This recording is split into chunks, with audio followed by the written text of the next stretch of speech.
अस्सलाम वालेकुम। मैं हूं नादिया अनवर और आप देख रहे हैं पाकिस्तान शेयर मार्केट अपडेट्स। नाज़रीन, बात करेंगे आज की मार्केट की। और जो है कल हमने देखा मार्केट में एक अच्छी रैली नोटिस की। जो है 3,000 पॉइंट्स तक जो है कल मार्केट प्लस रही। अगर हम बात करें आज की मार्केट की, तो आज के मार्केट को देखते हुए थोड़ा सा हमें ये गुमान हो रहा है कि हर तरफ जो है वो कहते हैं ना, एक खौफ का समय है। जी हाँ, वो खौफ जो है वो ईरान और यूएसए की जंग का ये खौफ है कि आखिर ये जंग कब तक चलेगी। और जो है जब तक ये जंग रहेगी तब तक जो है इन्वेस्टर्स का जो है वो कहते हैं ना कि एक इन्वेस्टमेंट ध्यान बन नहीं पा रहा है। तो इसको हमें देखना है, इसके ऊपर हम आज डिस्कस करेंगे। और इसके अलावा मुख्तलिफ काफ़ी जो है न्यूज़ आई है। जैसे ओजीडीसी के हवाले से भी, पीएसओ के हवाले से भी और एसएसजीसी के हवाले से भी, इनके ऊपर भी थोड़ी सी रोशनी डालेंगे कि आगे इसका क्या इम्पैक्ट है। प्लस रिफाइनरी के हवाले से भी कुछ अपडेटेड न्यूज़ आई हैं, उसके बारे में भी हम बात करेंगे। जी हाँ, और ये सारी बातें करने के लिए आज हमारे साथ मौजूद हैं जी हाँ फवाद बसीर साहब, जो कि हेड ऑफ रिसर्च हैं के ट्रेड में। और उनसे हम जानेंगे, उनसे हम बात करेंगे। और उनको वेलकम करने से पहले आप लोगों से मैं ये ज़रूर रिक्वेस्ट करूंगी कि आप लोग मेरे प्रोग्राम्स को ज़्यादा से ज़्यादा लाइक किया करें। साथ ही साथ मेरे चैनल को भी सब्सक्राइब करें, साथ में बेल आइकन को भी हिट करें। और इसके अलावा आपने उसको शेयर करना है ताकि लोगों को इन्वेस्टमेंट की और साथ ही साथ फाइनेंशियल मार्केट की अवेयरनेस हो। तो चलिए जी, चलते हैं अपने गेस्ट की तरफ और उनको वेलकम करते हैं। अस्सलाम वालेकुम सर। जी वालेकुम सलाम। क्या हाल है नादिया आपके? How are you? अल्हम्दुलिल्लाह सर, मैं बिल्कुल ठीक हूँ। आप कैसे हैं? अल्हम्दुलिल्लाह, all well. Thank you so much sir for your time and welcome to the session once again. और जी। सर, अभी जिस तरह से अगेन हम उसी सिनेरियो में आ गए हैं, जंग वाला सीन है। लेकिन अभी फिर ये हुआ है कि टेबल टॉक होने जा रही है। इस्लामाबाद में जो है इनविटेशन दिया गया है और उन्होंने इनविटेशन कबूल भी कर ली है। क्या लग रहा है इस पूरे सिनेरियो को, किस तरह से अभी आप देख रहे हैं जो अभी ये जो दोबारा से ये सिनेरियो स्टार्ट हुआ है, और इसमें क्या मार्केट का ध्यान है आपका? आप देखिए, fundamentally speaking I think we in a very strong position. Inflation numbers जो आपने देखे हैं, जो का आज कल रिलीज हुए थे, जो या सिग्निफिकेंटली नीचे आए हम्म। हैं फ्रॉम लास्ट रीडिंग। एंड उसको मद्देनजर रखते हुए, हमारी इंटरेस्ट रेट देखते हुए, और हम लोग की जो, if you look at cyclicals का data, cement hmm. Numbers are extremely strong, auto numbers are extremely strong. So manufacturing sector जो है पाकिस्तान का, वो काफ़ी अच्छा चल रहा है regardless of what was happening across across the middle east. Hmm. But at the same time ये काफ़ी एक ट्रिगर पॉइंट है हमारी मार्केट के लिए। एंड ऑब्वियसली ये डिक्टेट भी करता है, सबसे नंबर वन जो चीज़ है, ये ऑयल प्राइस डिक्टेट कर रहा है। हम्म। um, और जो इनकी सिचुएशन अब जो लेटेस्ट क्रिएट हो रही है, अब तो उन्होंने सेग्रीगेट भी कर दिया। They very clear on what they want to achieve, right? Hmm. एक चीज है, पहली नंबर वन चीज है स्ट्रेट ऑफ हॉर्मूज, राइट? उसको कौन कंट्रोल करेगा, कैसे करेगा, कौन उसकी ओनरशिप लेगा? And Iran wants to be at the forefront of that, and he it wants a certain amount of economic share as well. दूसरी चीज ये है कि ईरान के जितने फॉरेन एसेट्स पिछले कई सालों के अंदर फ्रीज हो चुके हैं, तो उनको अनफ्रीज करने की बातें हैं, ताकि उनके पास वापस थोड़ी वेल्थ जनरेशन हो, and they have the money to run their country. तीसरी चीज ये है कि on the nuclear programme, that is कुछ मेरे ख्याल से जो स्टेलमेट है वो उसी न्यूक्लियर प्रोग्राम के ऊपर है। एंड ईरान की पोजीशन हमेशा से क्लियर है, अमेरिका की पोजीशन भी क्लियर है, they don't want them to have them. अब ये एक पॉलिटिकल सिचुएशन है, let's see how this pans out और इस पे क्या डेवलपमेंट होती है। But at the same time हमने देखा है कि in the recent past, since the last time we had this session, oil price उस दौरान 98 99 हम्म। $100 टच करके वापस 84 के करीब आ गई है। ब्रेंट की बात कर रहा हूँ हम्म। मैं। And 84 is still a very reasonable level for Pakistan to manage. During this time हमारी एक तरीके से जो प्राइस सेटिंग मैकेनिज्म है, वो भी वापस रिवाइज हुआ है। उसके अंदर उन्होंने डेली बेसिस के ऊपर प्राइस एडजस्ट हो रही है, so that limits the impact overall. Delayed impact नहीं आता, इमीडिएट इम्पैक्ट आ जाता है, so that is one positive. Operationally ये थोड़ा मुश्किल हो गया है पम्प्स वगैरह के लिए, कंपनीज के लिए, to hmm. Adjust their adjust the operations every single day. But at the same time I think जो इम्पैक्ट है वो काफ़ी मिटिगेट हो गया है, इमीडिएट इम्पैक्ट आ रहा है इसके ऊपर। ये इन्फ्लेशन पे किस तरह इम्पैक्ट करेगा going forward in case the same situation arises, वो will have to wait and see how that pans out, because अभी भी एलिवेटेड प्राइस तो थी, लेकिन इन्फ्लेशन रीडिंग हमारी काफ़ी लो आई है। उसमें एक सर्टन एलिमेंट बेस का भी है, बट ज़्यादा ये ही है कि ड्यूरिंग द पीरियड जहाँ पे प्राइसेस रिकॉर्ड हुई हैं, वहाँ पे उस टाइम पे प्राइसेस नीचे थी। So keeping these thing few in mind, एक कॉशियस स्टांस है मार्केट के ऊपर। और एक जो ट्रिगर पॉइंट था जो हमने लास्ट टाइम भी डिस्कस किया था, वो था जो रिजल्ट सीजन शुरू होने वाला था। अब रिजल्ट्स काफ़ी आना शुरू हो गए हैं। बैंक्स के रिजल्ट सबसे पहले आए थे, हमने फर्टिलाइजर की कुछ कॉर्पोरेट ब्रीफिंग सेशंस भी हुए हैं, रिजल्ट्स भी आए हैं। एंड जितने भी रिजल्ट्स आए थे वो अबव, अभी जो जिन बैंक्स के रिजल्ट्स आ चुके हैं वो सारे अबव एक्सपेक्टेशन हैं। सो और डिपॉजिट ग्रोथ भी अच्छी हुई है। So that signals that the sector is very strong despite of what's happening around our, but it hasn't reflected in prices as yet. तो मुझे लगता है कि there's upside to be found in that particular sector। और जैसे जैसे और result आते हैं, जैसे ईएनपी का रिजल्ट है, हम्म। मेरे ख्याल से हमारी का पहला रिजल्ट है ईएनपी स्पेस के अंदर, जो कि जुम्मे को एक्सपेक्टेड है। Hmm. So if that happens, if that's also good result, जो कि मुझे लगता है कि अच्छा रिजल्ट होगा, देन टू मेजर सेगमेंट्स। और अच्छा, एक सिक्लिकल्स के अंदर जो सीमेंट सेक्टर है हमारा, उसका भी मेपल लीफ का रिजल्ट आया था, विच वाज एक्सट्रीमली हाँ। Strong. And they delivered margins जो कि पिछले आई थिंक 10 साल में नहीं देखे गए उस पर्टिकुलर कंपनी के लिए। तो जाहिर सी बात है, उन्होंने कोई सिनर्जीज उनको मिल गई हैं जब से उन्होंने अमेलगमेशन की है। तो ये तीन बड़े सेगमेंट हैं आपके, बैंकिंग, फर्टिलाइजर, चार बड़े सेगमेंट है, banking, ENP, fertiliser and cements. So hmm. This should drive the market once the dust is settled and there's clarity on what's happening in the Middle East। वो कब आती है clarity? जाहिर सी बात है, there's a lot of noise in between. और वो कहते हैं ना कि पॉलिटिक्स के अंदर 3 महीने बहुत ज़्यादा होते हैं। there's the question of US mid term elections number one, and there's Israeli elections as well। So these two events that are due to happen, जो incumbent government है अभी, they would मेरे ख्याल से they would want to have a very strong finish or a strong standing। So what do they need for that? They need a win over here, and how they उसका या तो narrative change करें कि हमने किस तरह इसको resolve किया है, या फिर go towards further war that we will not rest until this is sorted। तो दो ही इसके सिनारियोज हैं। And right now I think diplomacy की तरफ सवाल उठ रहे हैं, और डिप्लोमेसी की तरफ कोशिश की जा रही है कि ये सॉर्ट आउट हो जाए। But we'll have to wait and see how this pans out। No one can tell you what exactly it will, but I hope it clears out so we can resume normal services and come back to our normal triggers and a view on the market। नहीं, बिल्कुल। Refinery के हवाले से बताएं sir, इसकी जो up lift जो है 47% तक जो है वो कर दी गई है, इसका क्या अभी फर्दर इम्पैक्ट होगा? क्योंकि हमने देखा कि पॉलिसी आने के बाद काफ़ी अच्छी जो है इसमें हम ने रैली देखी है चाइना स्टॉक में। तो अब इसके बाद इस खबर का क्या इम्पैक्ट पड़ेगा? लोग देखें, असूलन तो क्या होता है कि जब आपको पता होती है इस तरह की खबर आने वाली है, हमारी मार्केट का ट्रेंड हमेशा यही रहता है। When there is a lot of talks, अब हो रही है, अब हो रही है, अब हो रही है, during that time there is a lot of price appreciation. और जब हम्म। अमूमन खबर आ जाती है कि भाई ये अप्रूव हो गया है and now the companies are going to start developing hmm. और upgrading the refineries in reality, तो उस टाइम पे इन्वेस्टर्स बोलते हैं कि once this project is complete then we look at the sector again कि what the situation is. So usually up until the story is finalized, and the decision is final, there's price appreciation and then there's booking of profits। At the same time मुझे लगता है कि इनके जो results हैं refineries के, वो हो सकता है और थोड़े प्राइस एक्शन डिक्टेट करते हैं। अगला ट्रिगर यही है। In terms of policy, two companies which were best prepared to take advantage of the situation और be in a better position than the other refineries was PRL, जिन्होंने अपना पूरा due diligence और होमवर्क किया हुआ था। They just had to implement it after the approval. And उसके अलावा अटक रिफाइनरी, इसके अंदर they have a lot of cash available which is also adding to the book value. I think अभी भी उसके अंदर बहुत ज़्यादा जगह है अटक रिफाइनरी के अंदर. But again, the next leg of price appreciation has to be built on a trigger.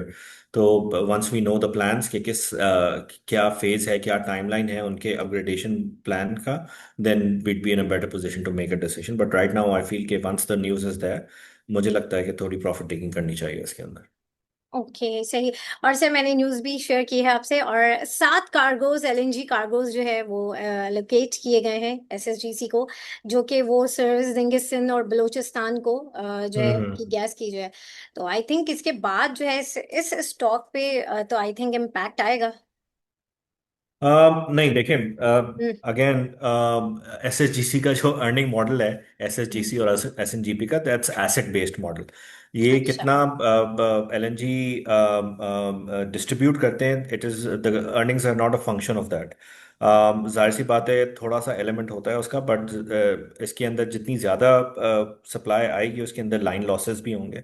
But this is positive for the companies or industries which are using SNG as a supplier. वहाँ पे supply constraints कम होंगी, and maybe they can run their turbines, or maybe they can run their plants at a higher capacity utilization. So hmm. positive for whoever's using or whoever is on the SSGC network. But in terms of profitability मेरे ख्याल से बहुत ज़्यादा फर्क नहीं पड़ेगा company के अंदर. अच्छा, ओके, सही। और यहाँ पर हमारे साथ पार्टिसिपेंट्स हैं, हम उनके सवाल जो है शामिल कर लेते हैं। जी सिराज, अपना सवाल करें।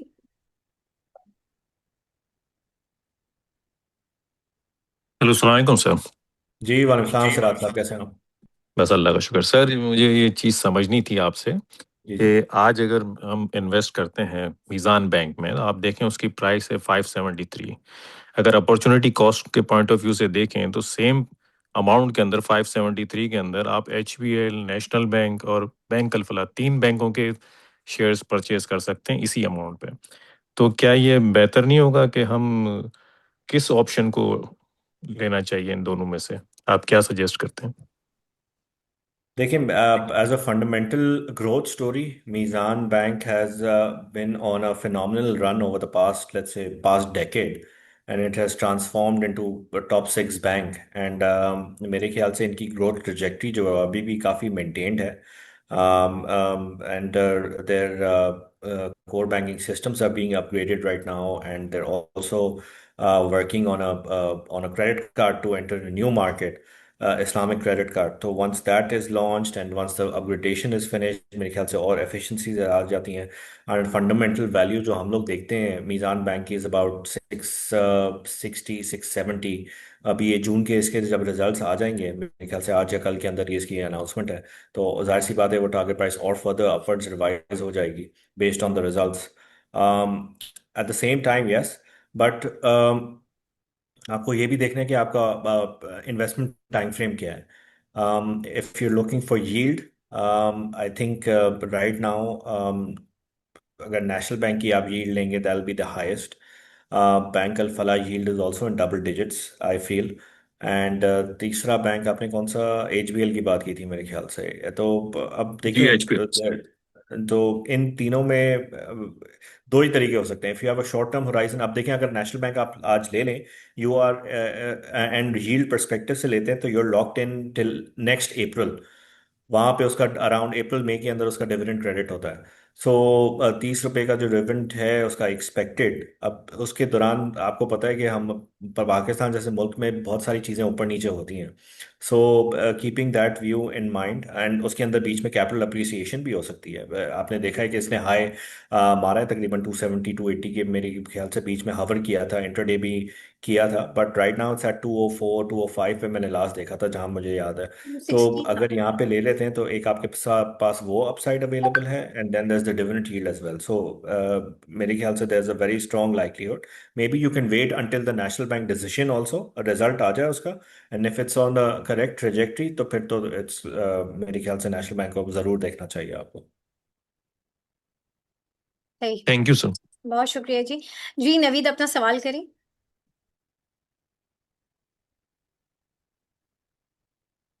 जी मोहम्मद उमर, अपना सवाल करें।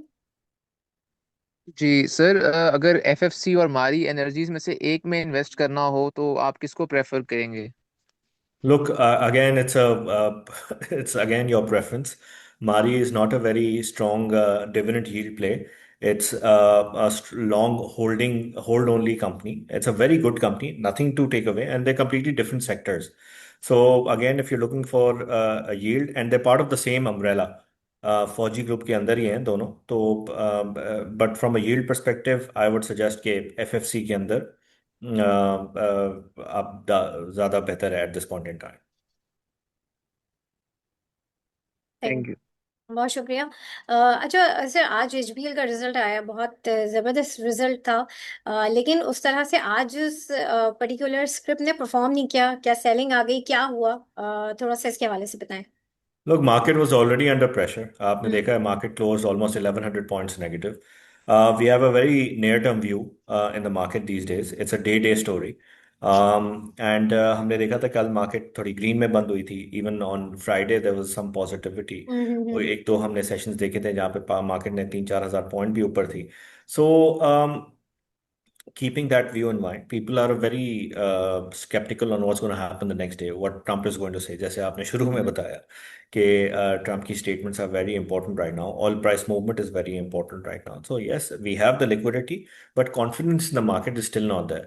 तो वो मुझे लगता है वापस फुली डेवलप होने के अंदर थोड़ी सी स्टेबिलिटी और क्लैरिटी और चाहिए हमें on the geopolitical front and on oil prices before we can make a solid view. ये सिर्फ ट्रेडिंग परस्पेक्टिव था, रिजल्ट वाज ऑलराइट। जिस तरह बैंक फला और यूबीएल का रिजल्ट आया था, उन्होंने सिवियरली आउट परफॉर्म किया था एक्सपेक्टेशंस को। I mean yes, the HBL result was above expectation, and yes the deposit growth was there as well. उनकी नॉन फंडेड इनकम के अंदर काफ़ी सिग्निफिकेंटली ग्रोथ आई थी on their dividend income was up quarter on quarter, their forex income was up quarter on quarter, their capital gains were up to quarter on quarter. So ये सारी non funded income में जब ज़्यादा growth आती है तो हो सकता है वो सोच रहे हो कि उनका इन्वेस्टमेंट पे हो सकता है did not perform that well, although वो भी ऊपर ही थी। बट आई थिंक जो फंडामेंटल रीजन था वो ये था कि इनका जो कॉस्ट थी, इंटरेस्ट एक्सपेंस था, वो हायर देन एक्सपेक्टेड था, जिसकी वजह से थोड़ा सा सबड्यूड रहा है मेरे ख्याल से। थैंक यू जी। फाहद, अपना सवाल करें। Sir, I just wanted to ask about the SSGC regarding the IFRS 9 implication of on its receivables. जो भी हमने recently एक speculation भी सुनी थी कि उसका जो expected credit loss है, it has to be recorded as a bad debt. तो सर अगर हम वो amount देखें जो उसकी balance sheet पे है, उसका जो receivables हैं, वो एक बहुत material amount है उसकी balance sheet पे, which can significantly, you can say that deteriorate ultimately the share price of the stock. So how you think going forward this particular thing will be translated in the balance sheet, or how SSGC can इसको वो कैसे incorporate करेंगे इस चीज को, या ये सिर्फ और सिर्फ एक स्पेकुलेशन है? आई थिंक प्रीवियसली ये न्यूज भी लगी थी 2 से 3 कुछ, आई थिंक 1 से 1.5 हफ्ता पहले कि एसएसजीसी को जो है वो एक्सपेक्टेड क्रेडिट लॉस करना होगा, आईएमएफ ने कहा। उसके बाद से स्टॉक ने बहुत ज्यादा प्रेशर लिया था। So I am really curious about this particular thing. Thank you. यार देखिए फाद, फाद ये एक कंपनी की परफॉर्मेंस का बैरोमीटर नहीं है। This is a regulatory change that a company has to go through. आपने देखा होगा कि जैसे फॉर इंस्टेंस मैं आपको दो तीन एग्जांपल्स दे देता हूँ जो हमने रियलिटी के अंदर रिसेंट पास्ट के अंदर देखे हैं। सो फॉर इंस्टेंस ये इस्लामिक बैंकिंग के ऊपर जब मिनिमम डिपॉजिट रेट की रेगुलेशन आई थी, there was a significant hit in the Meezan share price as well, कि इनकी अर्निंग्स खत्म हो जाएंगी, इनकी आरओई जिस तरह इनका डबल डिजिट के अंदर चलता है वो नहीं चलेगा। मतलब अबव 20-25% या अबव 30% एट सम पॉइंट्स वो नहीं चलेगा, and it's not gonna have the same profitability. But company ने फिर अडेप्ट किया अपने आप को, नई स्ट्रैटेजी इंप्लीमेंट की। सिमिलरली ये जब हुई थी उसके उसके अलावा एक और भी सेक्टर था जिसके अंदर ये ऐसा हुआ था, वो मेरे जहन से निकल रहा है अभी, but these are regulatory changes that the company needs to adhere to. So how they happen, and या there is a good impact and there is an और बैड इम्पैक्ट। हाँ जी, रिफाइनरीज के अंदर फॉर इंस्टेंस ये deem duty का जो concept है, ये इनिशियली जो रिफाइनरी सारा एक डीम ड्यूटी कलेक्ट करते थे, वो इसलिए कलेक्ट करते थे that they could upgrade their refineries. लेकिन ये जब ऑयल प्राइस क्राइसिस आया था आई थिंक 2013-14 के अंदर, all the money accumulated till that time, which was a huge amount, was adjusted against the inventory losses that the companies faced. सही है, तो वो एकदम से इतनी ज्यादा वेल्थ जो थी कंपनीज की, वो एकदम ओवरनाइट उन्होंने लॉसेस के अगेंस्ट एडजस्ट करके खत्म कर दी थी। So this again a regulatory change that the government allowed them. This time around जो refineries के अंदर है to address this, सही है, उन्होंने यही बोला है कि जो भी डीम ड्यूटी कलेक्ट होगी वो एक पर्टिकुलर अकाउंट में होगी, और वो एस्क्रो अकाउंट में होगी, जो कि इस तरह यूज नहीं हो सकती, ओनली आफ्टर अप्रूवल के हाँ ये मशीनरी आ रही है इसके अगेंस्ट रिलीज करने हैं, तो वो इस तरह रिलीज होगी। So things change and dynamics change. तो if a company faces something like this, then obviously there's a contingency plan for it. And हमने ये भी देखा है कि ये बैंकिंग इंडस्ट्री में और भी हमने देखा है, जब सुपर टैक्स इम्पोज हुआ था, आज भी जो पूरा बैंकिंग सेक्टर है उसके ऊपर सबसे ज्यादा सुपर टैक्स इम्पोज होता है। उनका कॉर्पोरेट टैक्स जो है वही 39% के करीब है, और उसके ऊपर सुपर टैक्स लगा हुआ है। Do you understand? और जो बजट के अंदर भी जो सुपर टैक्स उन्होंने कम किया है फ्रॉम 10 to 8%, वो बैंकों पे अप्लाई नहीं होता। So each industry is a different entity, and you need to see how the government treats that industry, and how resilient the sector is. And हमें पता है कि पाकिस्तान का banking sector is very resilient because it's a two-way street, right? Government and the bank. सो इसी तरह SHGC के अंदर भी यस देयर इज अ, अगर इस तरह का कोई इम्पैक्ट आता है, there also be another element which will be, in my opinion, will be changed in order to accommodate. के तबाह तो नहीं कर सकते कंपनी, बिल्कुल बंद तो नहीं हो सकती कंपनी। So and we don't want another situation like the Pakistan steel mills, right? So obviously there will be some leeways, and this is a distribution network which is integral to the national security of the country also. सो तो उसको मद्देनजर रखते हुए हाँ, ये बिल्कुल impact, आप बिल्कुल सही कह रहे हैं, अगर आईएफआरएस कहता है तो उनको वो करना पड़ेगा, but at the same time maybe there is another avenue where the government can provide them some leeway. Thank you sir, thank you. बहुत शुक्रिया। जी शबीर हसन अपना सवाल करें।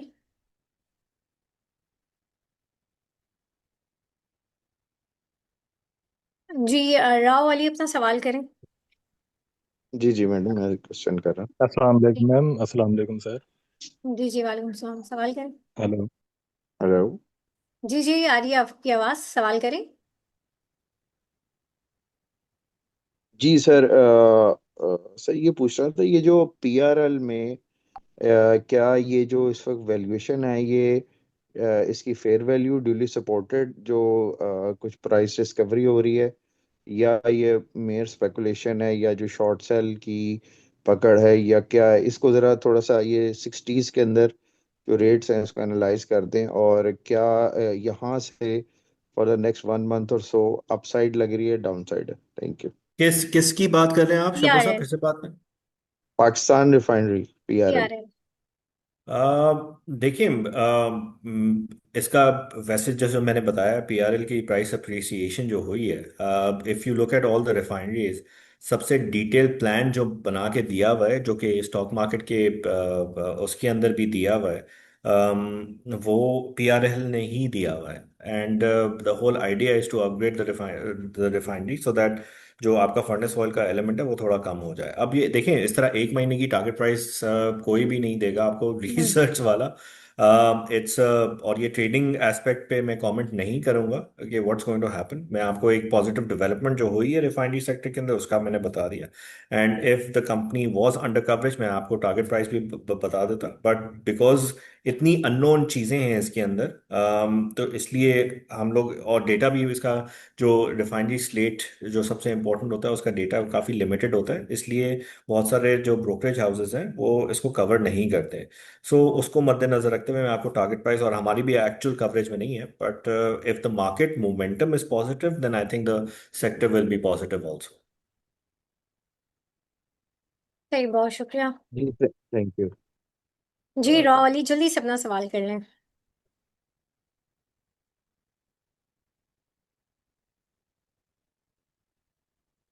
जी नवीद अपना सवाल कर लें। अस्सलाम वालेकुम सर। जी सर वालेकुम सलाम। डिजिकॉन निषाद पावर के क्या डेवलपमेंट्स हो रहे हैं, future outlook sir? Nishat power बोला ना इन्होंने? डीजी खान। जी। जी जी सर। तो निषाद सर, पावर और डिजिकॉन लिमिटेड। दोनों का कर। निषाद पावर और डीजी खान भी कहा है ना आपने? जी जी। अच्छा सर, दो both the companies are part of the Mansha group. DG Khan की जो फाइनेंस कॉस्ट है again will be problem for the company, और इसकी फाइनेंस कॉस्ट की वजह से हो सकता है थोड़ी प्रॉफिटेबिलिटी हिट हो। But apart from that generally cement margins are good, cement की डिमांड बहुत अच्छी आ रही है, तो मैं इनका थोड़ा डिसेंट रिजल्ट देख रहा हूँ। और अगर अगेन मार्केट मोमेंटम पॉजिटिव होता है तो cyclicals will perform this time around, because cement की डिमांड जो नंबर्स आए हैं इस महीने के वो बहुत ही स्ट्रांग आए हैं। एंड तो मुझे लगता है कि गोइंग फॉरवर्ड इनका फोर्थ क्वार्टर का रिजल्ट भी अच्छा आएगा, और हो सकता है कि फर्स्ट क्वार्टर FY 27 का रिजल्ट भी अच्छा है, जिसकी वजह से इसकी प्राइस डिस्कवरी हो सके ऑन द अपसाइड। दूसरा रहा Nishad power, again part of the same group. गाड़ियों की सेल जो हमने देखी है वो काफ़ी पॉजिटिव है, and the recent launch and the bookings that we see, मुझे लगता है कि एक पॉजिटिव कंट्रीब्यूशन आएगा। और ये निषाद पावर की में के अंदर जो है सर्टन पोर्शन इधर भी गिरेगा, and part of the group है वो डीजी के अंदर भी आएगा। So all and all positive view है। अगेन मेन स्ट्रीम स्टॉक्स नहीं है, मेन स्ट्रीम स्टॉक नहीं है Nishat power, but if the car sales continue to perform the way it is, तो फिर मेरे ख्याल से हो सकता है इसकी प्राइस रिकवरी भी हो जाए। और सर ये आगे जो है रपान में इस प्रोडक्ट में भी ये दोनों का शायद शेयर अभी आया था, इनका कुछ डिटेल शेयर हुआ था। जी जी जी। सर थैंक यू उसको सर। कंसोलिडेट होने के अंदर थोड़ा सा टाइम लगेगा। अब मेरे ख्याल से आप तकरीबन 3 से 6 महीने और देखेंगे तो फुल इम्पैक्ट आना शुरू हो जाएगा उसमें। जी जी जी, बहुत बहुत शुक्रिया सर। बहुत शुक्रिया जी। और सर अब आखिर में मैं चाहूंगी कि आप बताएं कि अब अगर अभी फिलहाल कोई डेवलपमेंट जैसे नहीं होती, कोई ऐसे कोई स्टेटमेंट नहीं आता, कैसी लग रही है मार्केट आपको? कल की मार्केट या इस वीक में कैसी लग रही है? और जो है देखिए, सब एक चीज जो हमने डिस्कवर की है ना नादिया, वो ये है कि मार्केट के अंदर इनहेरेंट स्ट्रेंथ बहुत है और लिक्विडिटी भी बहुत स्ट्रांग है मार्केट के अंदर। हम्म फंड्स की काफी एलोकेशन कम हुई हुई है। Banks are there to support the market. Insurance companies ने जो पिछले आई थिंक काफी सेलर रह चुके हैं, they hmm have a lot of liquidity available and they probably in the fixed income section. But if things are clear and clarity आती है तो there's a very strong possibility that liquidity flow is there as well। हमने देखा है कि जितने अभी recent IPOs launch हुए हैं एंड गोइंग फॉरवर्ड जो IPOs लॉन्च होने वाले हैं उसके अंदर 100% से ऊपर सब्सक्रिप्शन आ रही है, ओवर हम्म सब्सक्राइब्ड हो रहे हैं, तो that is also an indication that there is ability of investors to put in more money। And मुझे लगता है कि वो एक बहुत ही पॉजिटिव है मार्केट के लिए। Hmm but at the same time we also need to realise that geopolitics is a very important part, and अगर हमारा रीजन ही नहीं चलेगा तो फिर Pakistan can also find it difficult to progress. We are on the right side of politics internationally after very long time. मुझे लगता है कि ये हमारे कैपिटल अकाउंट के लिए भी बहुत पॉजिटिव होगा, एंड डॉलर इनफ्लो के लिए भी बहुत पॉजिटिव होगा, and for the progression of our defence industry as well. I know उसके अंदर लिस्टेड स्पेस के अंदर नहीं है, but from a Pakistan perspective the flows of dollar in in and higher remittances as well, hmm मेरे ख्याल से that will go a long way in servicing our external debt and payment for growth in my opinion। So when that happens, I think eventually it will translate into the market as well, and you will see that in investor confidence, which we already know that is there। It's just a matter of timing now। सही। और अच्छा sir, यहाँ पर आपने कहा कि जैसे IPOs में हमने देखा है कि बहुत अच्छी जो है सब्सक्रिप्शन आई है, यानी कि इससे हमें ये नजर आ रहा है कि पब्लिक का इंटरेस्ट है। लेकिन जितने भी नए आईपीओज अभी आए हैं, उनकी कंपनीज फंडामेंटली भी हमने देखा है काफी स्ट्रांग है, सब कुछ है। लेकिन आईपीओ आने के बाद जो है उनमें वो परफॉर्मेंस आ नहीं रही है, तो ये क्या वजह है? Look, if you are thinking कि हम लोग आईपीओ लेंगे और 2 दिन में 3 दिन में निकल जाएंगे, that's not the idea of IPOs. IPO का आइडिया यही होता है that they are good companies coming in, no matter which brokerage house is doing, there's a new company coming, you need to have a little faith and you should have a bigger or a higher investment horizon।